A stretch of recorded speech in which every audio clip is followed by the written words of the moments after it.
कक्षा 10 NCERT गणित प्रश्नावली 11.1 प्रश्न संख्या 6। इसमें दिया गया है 15 सेंटीमीटर त्रिज्या वाले एक वृत्त की कोई जीवा केंद्र पर 60 अंश का कोण अंतरित करती है, तो संगत लघु और दीर्घ वृत्त खंडों के क्षेत्रफल ज्ञात कीजिए। दिया गया है पाई बराबर 3.14 और √3 बराबर 1.73 का प्रयोग कीजिए। अब इसमें हम सबसे पहले वृत्त बनाएंगे।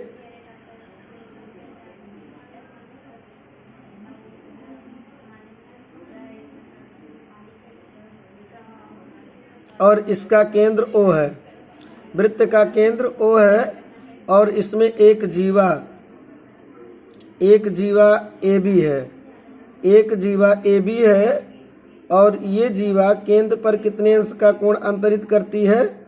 60 अंश का कोण अंतरित करती है। अब चूंकि ये दोनों भुजाएं OA और OB एक ही वृत्त की त्रिज्या होने के कारण बराबर हैं, तो इनके सामने का कोण A और कोण B ये बराबर होगा।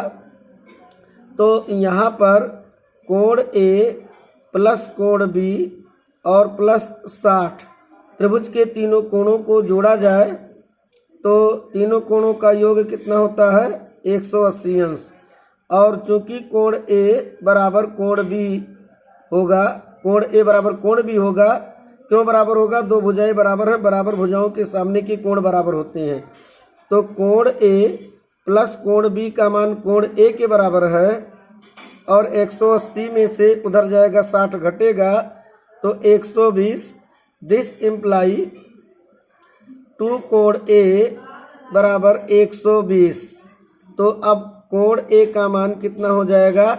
120/2 बराबर 60 और कोण A बराबर कोण B है, तो कोण A का मान 60 तो कोण B का मान 60, ये दोनों कोण आ जाएगा। तो इस तरह यहाँ भी 60 अंश का कोण बनेगा और यहाँ भी 60 अंश का कोण बनेगा। तो अब जब तीनों कोण बराबर है तो इसलिए तीनों भुजाएं बराबर होगा।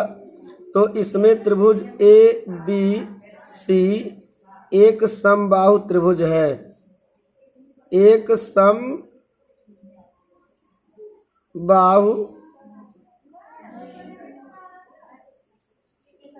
त्रिभुज है और इसकी त्रिज्या कितनी है? 15 सेंटीमीटर। तो इसका मतलब ये 15 सेंटीमीटर और ये 15 सेंटीमीटर, ये दोनों त्रिज्याएं हैं और समबाहु होने के नाते 15 सेंटीमीटर ये भी हो गया। अब पहले इसमें संगत लघु और दीर्घ वृत्त खंडों के क्षेत्रफल ज्ञात करना है। तो लघु वृत्त खंड का क्षेत्रफल का मतलब कि ये जो जीवा है, जीवा के इधर वाला ये छोटा एरिया AXBA ये निकालना है। तो लघु वृत्त खंड का क्षेत्रफल बराबर त्रिज्य खंड का क्षेत्रफल माइनस त्रिभुज का क्षेत्रफल। लघु वृत्त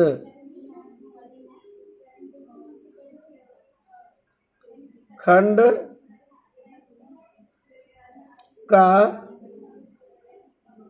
क्षेत्रफल, लघु वृत्त खंड का क्षेत्रफल बराबर त्रिज्य खंड का क्षेत्रफल माइनस त्रिभुज AOB का क्षेत्रफल।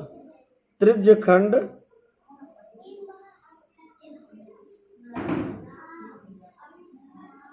खंड कौन? AXBOA। त्रिज्य खंड AXBOA का क्षेत्रफल माइनस त्रिभुज AOB का क्षेत्रफल।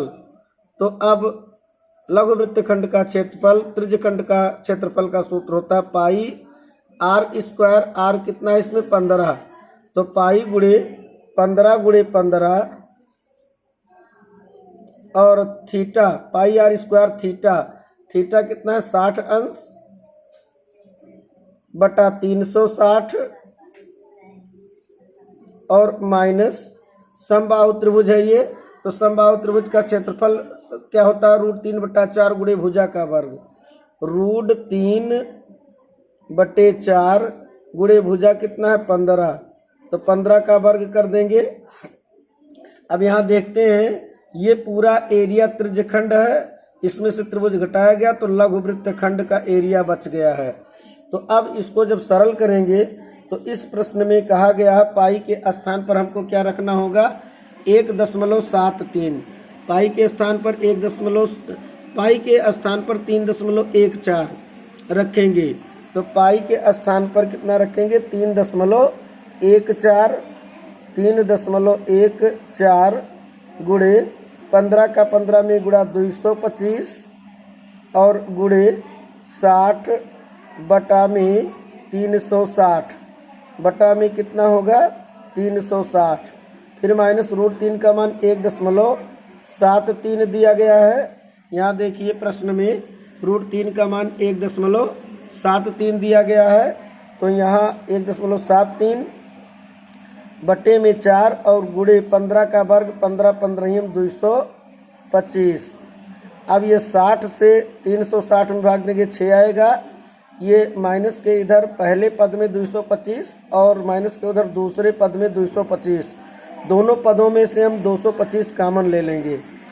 तो जब 225 कॉमन हम लेंगे तो इसमें क्या कितना बचा है, 3.14 पूरे का बटा 6 बचा हुआ है, माइनस इसमें क्या बचा हुआ है 1.73 पूरे का बटा 4 ये बचा हुआ है।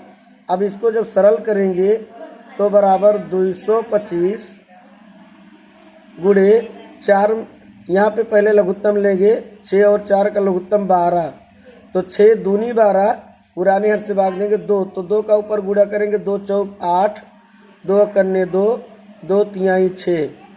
अब इसमें माइनस करके 4 तिहाई 12 तो 3 का गुणा 3 त्रिका 9, 3 सते 21 और 3 कन्ने 3 और 2 5।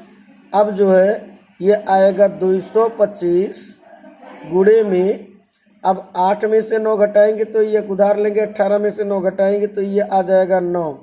अब यहाँ बचा 1 में से 1 को घटाएंगे तो यहाँ पे बचा 0। अब जो है 6 में से 5 घटाएंगे तो बचा 1 और पूरे का बटा ये हो गया 12।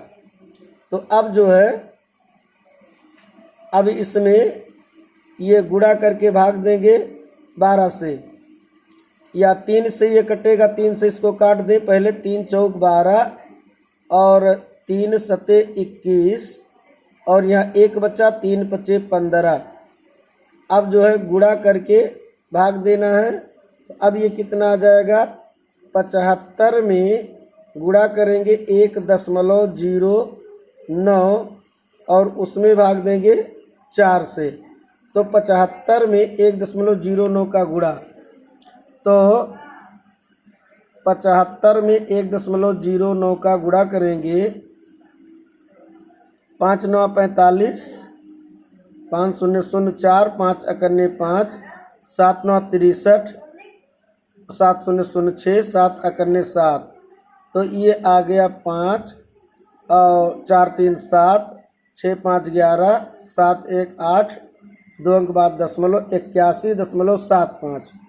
अब ये गुणा होने के बाद कितना आया, 81.75 आया है। अब 4 से भाग देंगे, तो 4 से भाग देंगे तो ये कितना आएगा, 4 से भाग देने पर 4 दूनी 8, 4 दूनी 8, 1 बचा तो 4 0 0। अब दशमलव मिलाएंगे तो ये 17 हो गया। तो अब ये हो जाएगा 4 चौक 16, 4 चौक 16, 1 17। अब 1 के बगल 5 है तो 15, तो 4 तिहाई 12 और 3 15, 0 बढ़ जाएगा तो 30, तो 4 से 28 और 2 30, 2 बचा, 0 बढ़ाएंगे तो 20, 4 पंचे 20। यानी लघु वृत्तखंड का क्षेत्रफल, लघु वृत्तखंड का क्षेत्रफल आएगा 20.4375 वर्ग सेंटीमीटर। अब हमको एक आंसर तो आ गया है, अब दूसरा हमको क्या निकालना है दीर्घ वृत्तखंड का क्षेत्रफल। तो ये जो जीवा है, जीवा के इधर ये लघु वृत्तखंड का क्षेत्रफल है और जीवा के ऊपर ये दीर्घ वृत्तखंड का क्षेत्रफल ये पूरा होगा। तो दीर्घ वृत्तखंड का क्षेत्रफल निकालने के लिए पूरे वृत्त के क्षेत्रफल से ये लघु वृत्तखंड का क्षेत्रफल घटा देंगे तो दीर्घ वृत्तखंड का क्षेत्रफल आ जाएगा। तो अब हम लिखेंगे दीर्घ वृत्तखंड का क्षेत्रफल बराबर दीर्घ वृत्तखंड का क्षेत्रफल। तो दीर्घ वृत्तखंड का क्षेत्रफल कैसे निकलेगा? दीर्घ वृत्तखंड का क्षेत्रफल बराबर पूरे वृत्त के क्षेत्रफल से लघु वृत्तखंड का क्षेत्रफल घटाया जाएगा। यानी ये जीवा के ऊपर वाला एरिया निकालना है तो नीचे वाला एरिया घट जाएगा पूरे वृत्त से, तो ऊपर वाला दीर्घ वृत्तखंड का एरिया आ जाएगा। तो दीर्घ वृत्तखंड का क्षेत्रफल बराबर वृत्त का क्षेत्रफल और वृत्त का क्षेत्रफल पाई आर स्क्वायर माइनस लघु वृत्तखंड का क्षेत्रफल माइनस लघु वृत्तखंड का क्षेत्रफल। तो अब चूंकि पाई का मान इस प्रश्न में कहा गया है 3.14 रखना है, तो यहाँ पर हम 3.14 रखेंगे। आर का मान इसमें कितना दिया गया है 15, तो 15 का वर्ग और माइनस लघु वृत्तखंड का क्षेत्रफल कितना आया है। सरल होने के बाद उत्तर लघु वृत्तखंड का क्षेत्रफल आया है 20.4375 20.4375 ये आया है 20.4375। अब जब सरल करेंगे तो ये 3.14 गुणे 15 का वर्ग 15 गुणे 15 225 माइनस में 20.4375।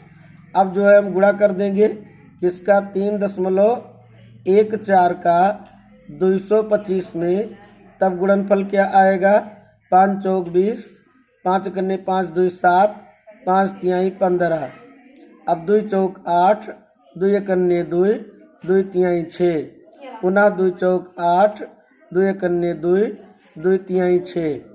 अब जब जोड़ेंगे तो 0 8 7 15 हासिल 1 और 8 2 10 5 15 1 हासिल मिलाएंगे तो 16, फिर हासिल 1 6 2 8 1 9 और 1 हासिल मिलाएंगे 10 और 6 1 7। यहाँ पर 2 अंकों बाद दशमलव है तो 706। तो बराबर इन दोनों का गुणनफल कितना आएगा 706.50। अब उसमें से घटाएंगे हम 20.4375। अब कैसे घटाएंगे 706.500 और इसमें से 20.4375 ऊपर 0 एक और बढ़ाएंगे तो हमारा दीर्घ वृत्तखंड का एरिया आएगा। 10 में से 5 घटाएंगे 5, 9 में से 7 घटाएंगे 2, 9 माइनस 3 यानी कि 6, यहाँ बचा 4, 4 में से 4 घटाएंगे 0 और 6 में से 0 घटाएंगे 6, एक उधार लिया 10 में से 2 घटाएंगे 8 और यहाँ बचा 6। तो आ गया उत्तर कितना 686.0625 0625 वर्ग सेंटीमीटर। ये कितना आया वर्ग सेंटीमीटर। तो दीर्घ वृत्तखंड का क्षेत्रफल कितना आ गया दीर्घ वृत्तखंड का क्षेत्रफल बराबर कितना आया 686.0625 वर्ग सेंटीमीटर। तो प्रश्न एक बार पुनः पूरा देख लेते हैं। ये प्रश्न जो है इसमें दिया गया है 15 सेंटीमीटर त्रिज्या वाले एक वृत्त की कोई जीवा केंद्र पर 60 अंश का कोण अंतरित करती है। संगत लघु और दीर्घ वृत्त खंडों के क्षेत्रफल ज्ञात कीजिए। पाई का मान 3.14, √3 का मान 1.73 का प्रयोग कीजिए। तो पहले वृत्त बनाया गया, ए बी जीवा बनाई गई। अब इसमें संगत लघु वृत्तखंड का एरिया पहले निकालने के लिए, लघु वृत्तखंड का क्षेत्रफल निकालने के लिए पहले हम जो है त्रिज्य खंड का क्षेत्रफल पहले निकालेंगे। तो त्रिज्य खंड के क्षेत्रफल से त्रिभुज का क्षेत्रफल घटा देंगे। तो त्रिभुज चूंकि समबाहु त्रिभुज है, प्रत्येक कोण 60 अंश का है, तो समबाहु त्रिभुज का क्षेत्रफल घटाएंगे।